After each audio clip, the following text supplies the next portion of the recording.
इरा को नहीं समझ आया कि ध्रुव उस काले चमकदार पत्थर को क्यों खरीदना चाहता था।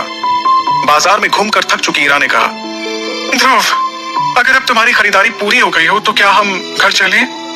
ध्रुव ने मुस्कुराते हुए इरा की तरफ देखा और हाँ के इशारे में अपना सिर हिलाया। ध्रुव मनी मन खुद से कहने लगा, आखिरकार अब वो दिन करीब है जब मैं अपनी खोई हुई शक्तियों को वापस हासिल कर पाऊंगा। लेकिन हकीकत तो ये थी कि उसके साथ कुछ ऐसा होने वाला था जिसके बारे में उसने कभी सपने में भी नहीं सोचा था। कुछ ही देर में ध्रुव और इरा शौर्य महल पहुंच गए। इरा के अपने कमरे में जाने के बाद ध्रुव सबसे ऊपर बने अपने कमरे में चला गया।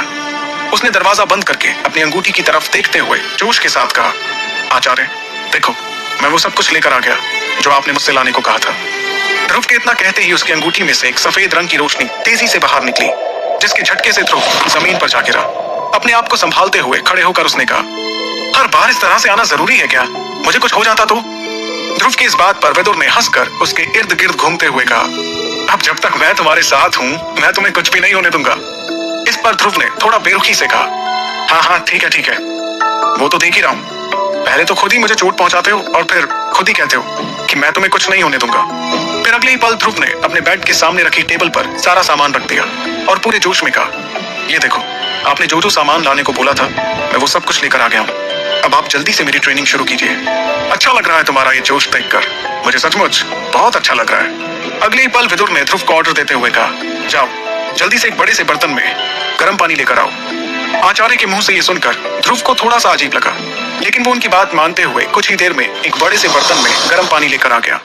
विदुर ने बाजार से लाए हुए सामान में से कुछ जड़ी बूटियों को उस गर्म पानी में डाल दिया।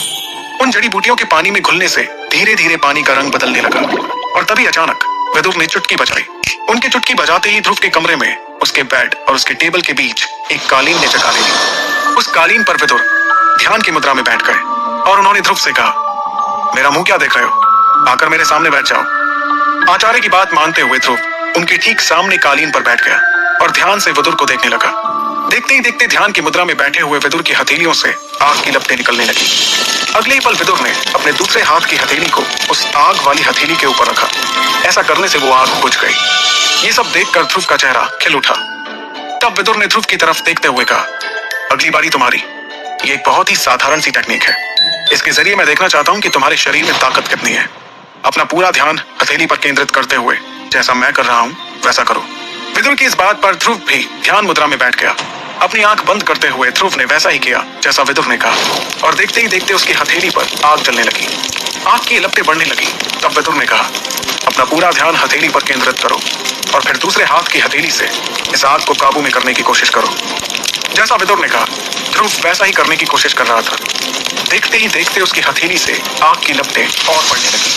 ध्रुव अब इस आग को संभाल नहीं पा रहा था।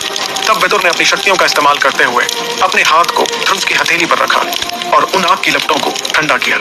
अगले ही पल विदुर ने ध्रुव से पूछा, तुम ठीक तो हो ध्रुव? ध्रुव ने कहा, हाँ मैं ठीक हूँ। तब विदुर ने आगे कहा, मैंने सोचा था कि तुम इसमें असफल रहोगे। मुझे तो लगा था कि तुम आग को भी जगा नहीं पाओगे। हालांकि तुम उसे ठंडा नहीं कर पाए, फिर भी तुमने अच्छी कोशिश की। अगले ही पल विदुर ने देखा कि ध्रुव उसे बैठे बैठे लहराते हुए नजर आने लगा था। जैसे ही विदुर ने ध्रुव को संभालने की कोशिश की, उसने उल्टियां करना शुरू कर दिया।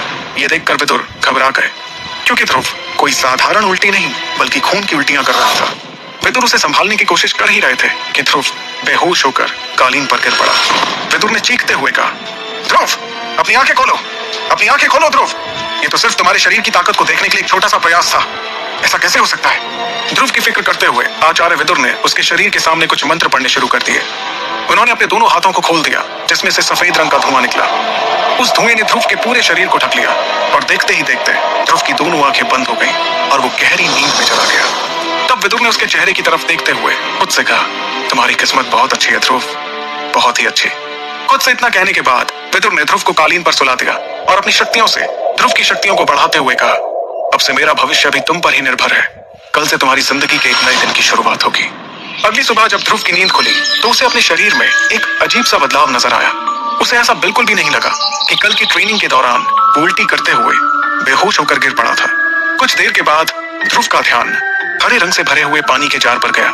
उस जार को देखकर उसने अपने आप से कहा, अरे ये तो शायद वही है जो कल आचार्य गर्म पानी से बना रहे थे। कहीं ये अमृत धारा तो नहीं जिसके बारे में आचार्य ने मुझे बताया था?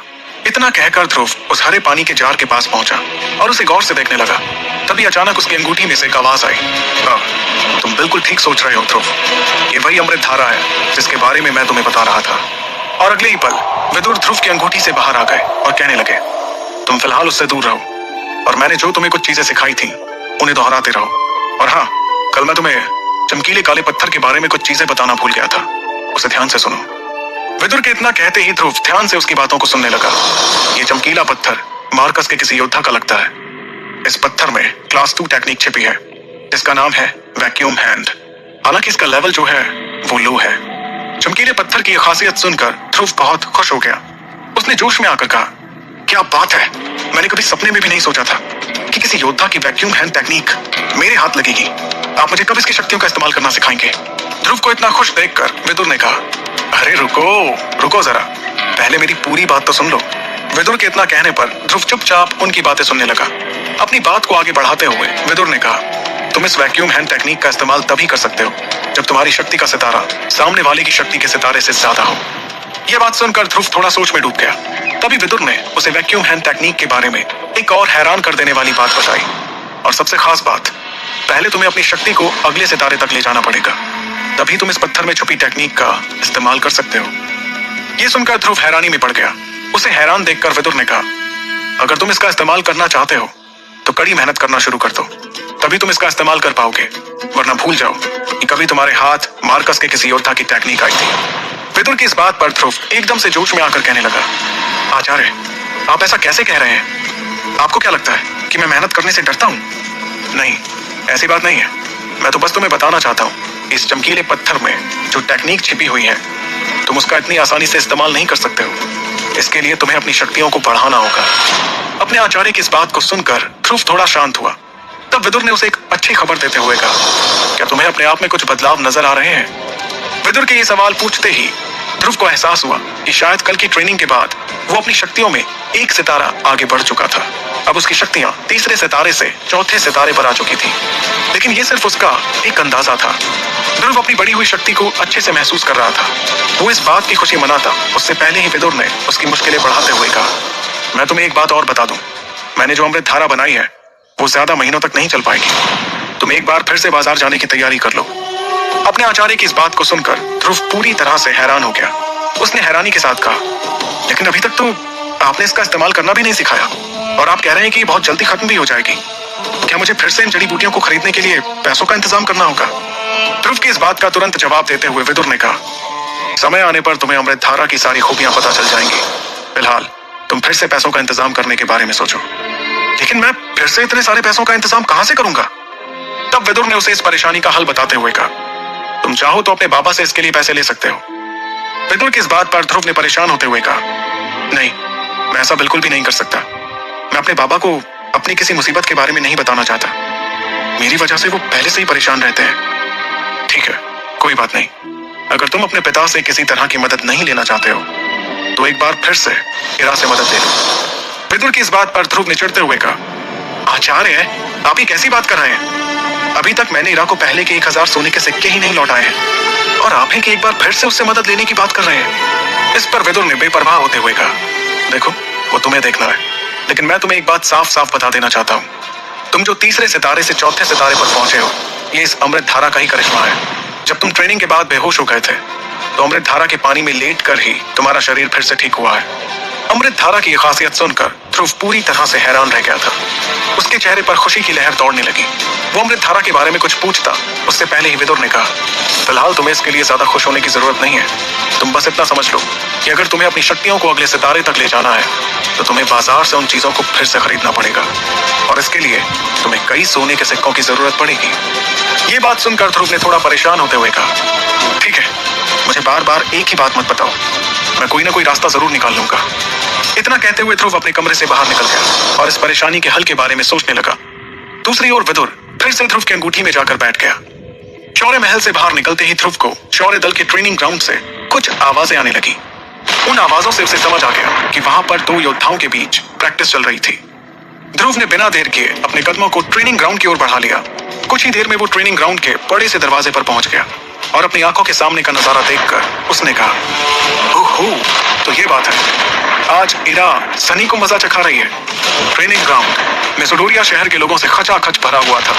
इस वक्त सनी और इरा के बीच तगड़ा मुकाबला चल रहा था। सनी ध्रुव का बहुत दूर का भाई था। सनी और ध्रुव में ज्यादा बनती भी नहीं थे। सभी लोग तालियां बजाकर सनी और इरा का हौसला बढ़ा रहे थे। वो दोनों हवा में उड़ते हुए एक दूसरे के वार पर पलटवार कर रहे थे। इसी बीच सनी ने इरा के मुंह पर मुक्के से जोरदार वार किया, लेकिन इरा ने अपने चेहरे को बचाते हुए सीधे सनी के पैर पर पलटवार किया। इस वार से सनी जमीन पर जा गिरा और उसके मुंह पर धूल का गुबार नजर आने लगा। तब इरा ने उससे कहा, क्यों, कैसी रही? जमीन पर पड़े सनी से इतना कहते हुए जैसे ही इरा ने सामने देखा तो उसे ध्रुव नजर आया। वो ध्रुव के पास पहुंच गई और उसे गले लगाने लगी। ध्रुव के शरीर को देखकर उसे बहुत ही जल्द इस बात का अंदाजा हो गया कि उसके शरीर में जो बदलाव नजर आ रहे हैं वो शक्ति के चौथे सितारे के हैं। तब इरा ने मुस्कुराते हुए ध्रुव से कहा, ध्रुव, तुमने मुझे बताया भी नहीं कि तुमने ट्रेनिंग लेना शुरू कर दिया है। इरा के इतना कहते ही ध्रुव ने अपने आप को देखना शुरू किया। तभी इरा ने आगे कहा, तुम्हें मुझसे कोई झूठ बोलने की जरूरत नहीं है। मुझे खुशी है कि तुमने अपनी शक्ति का एक सितारा बढ़ा लिया है। ध्रुव और इरा आपस में बात कर ही रहे थे कि तभी उनके पीछे कोई आकर खड़ा हो गया। उसने उन दोनों से कुछ ऐसी बात कही जिसे सुनकर ध्रुव के चेहरे का रंग बदलने लगा और उसकी आंखों में खून उतर आया।